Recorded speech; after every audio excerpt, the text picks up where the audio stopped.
So my name's Craig and I'm a lecturer here at Nottingham College. So my name is Wayne Hall and my job role is I'm a warrant officer for the youth engagement team. I'm Dexter and I'm doing the public services course.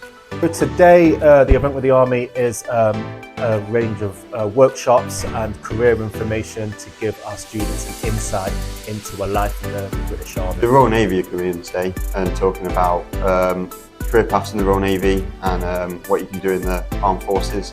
We're also doing some activities with people and icebreakers, stuff like that. We've delivered a presentation on what the Army offer is and how they could potentially look at a future career within the Army. And then the second part, which is practical, we're giving them skill-based activities that relate to the Uniform Protective Services curriculum, where they're learning additional knot tying skills and ropes for sailing and climbing.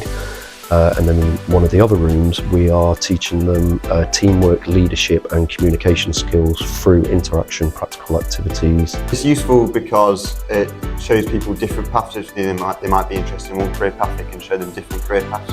And for me personally, wanting to join the Royal Marines, which is part of the Royal Navy, is giving me a lot more information. So these sorts of activities are really beneficial to our students because obviously it helps to supplement what we're doing with them in the classroom. It's a different voice, it's a different experience, and it allows them a bit more opportunity to do some more hands-on learning and really engage with the topics.